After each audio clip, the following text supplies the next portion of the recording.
ఎవరి money save చేయాలి, ఎవరి మనీ ఖర్చు పెట్టాలి, ఎంత సేవ్ చేయాలి, ఎలా ఖర్చు పెట్టాలి? ఇక్కడ మోస్ట్ ఇంపార్టెంట్ ఏంటంటే ఎవరు సంపాదిస్తే వాళ్ళు గొప్ప అనేది కాదు. ఇక్కడ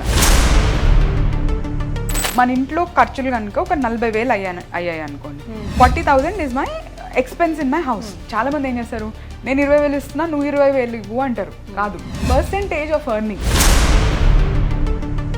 మీరు జెన్యున్గా వెల్త్ బిల్డ్ చేయాలంటే మీ ఎక్స్పెన్సెస్ 20% నుంచి దాటకూడదు. అమ్మో, కష్టం కదా మరి అలా అయితే. అందుకే అండి ఆ నాలెడ్జ్ లేకే మనము స్ట్రగుల్. మన ఇద్దరం కలిపి గ్రో అవుదాం. మనం ఇంత చదువుకున్నాం కదా, నెక్స్ట్కి వెళ్దాము. అలా ఒకరినొకరు కనుక సపోర్ట్ చేసుకోగలిగారు అనుకోండి, it's going to be a beautiful life. నమస్కారం, వెల్కమ్ టు సుమన్ టీవీ. నేను గీతాంజలి. ప్రస్తుతం మనతో పాటు serial entrepreneur and legacy wealth coach doctor Mani Pavitra ఉన్నారు. వారితో మాట్లాడదాం. హలో పవిత్ర గారు. హలో గీత గారు, ఎలా ఉన్నారు? సూపర్. యా, ఇవాళ నా డౌట్ ఏంటంటే, చాలా మంది అడిగింది ఇది. వైఫ్ అండ్ హస్బెండ్ ఇద్దరు ఎర్న్ చేస్తారు, ఇద్దరు బాగానే సంపాదిస్తారు. అయితే సేవింగ్ అనేది ఎలా?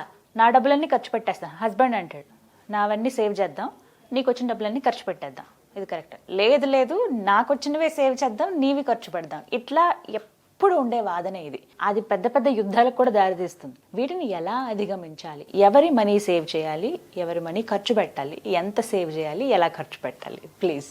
ఎంత బ్యూటిఫుల్ క్వశ్చన్ అగైన్. సో ఎవరు ఎంత సంపాదిస్తున్నారు అనేది ఇర్రెలవెంట్.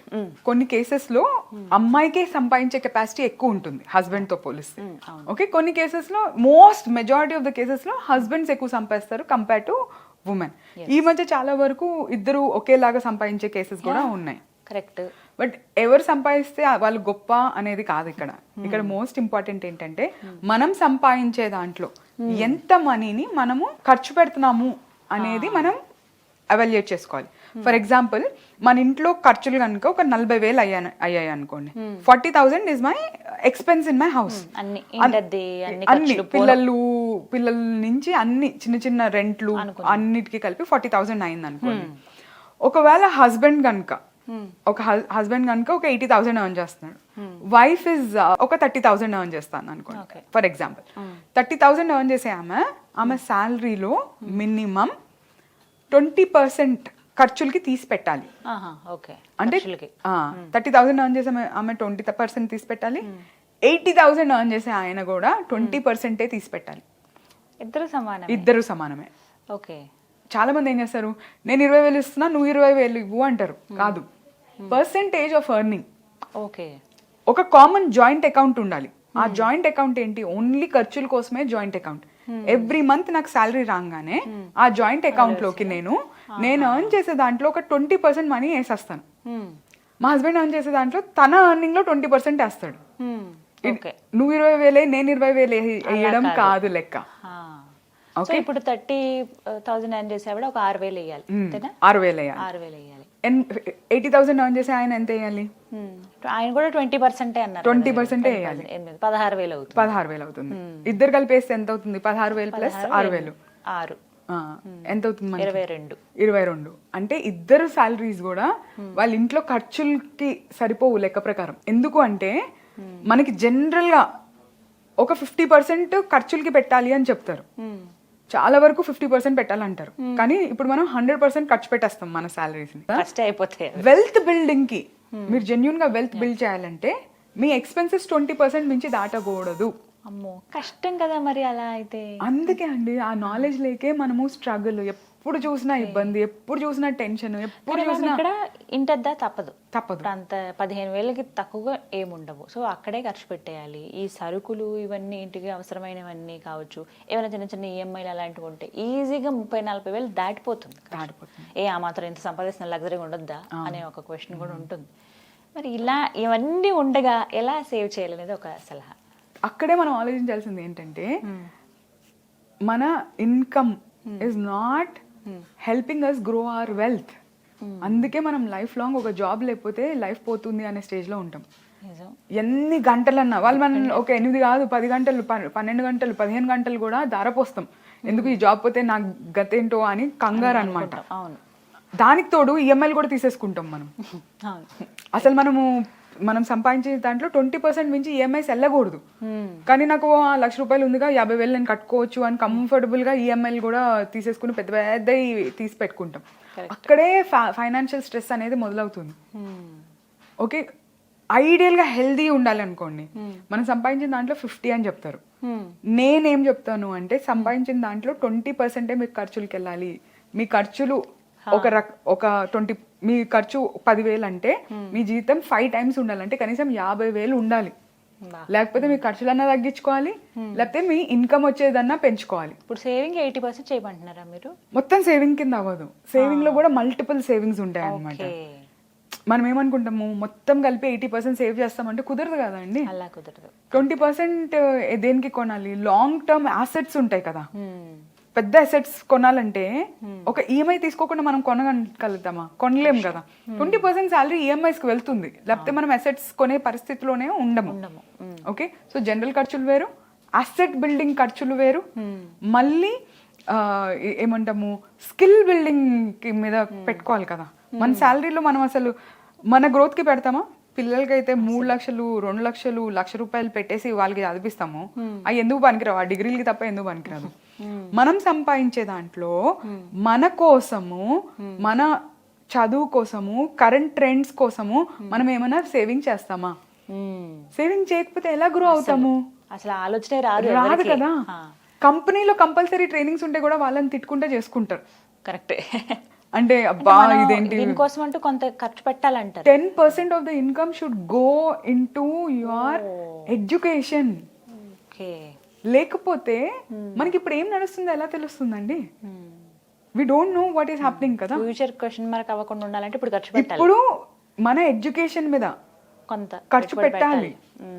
మన పిల్లల చదువే కాదు, మన ఫైనాన్షియల్ గ్రోత్ కి కూడా మనం ఖర్చు పెట్టాలి.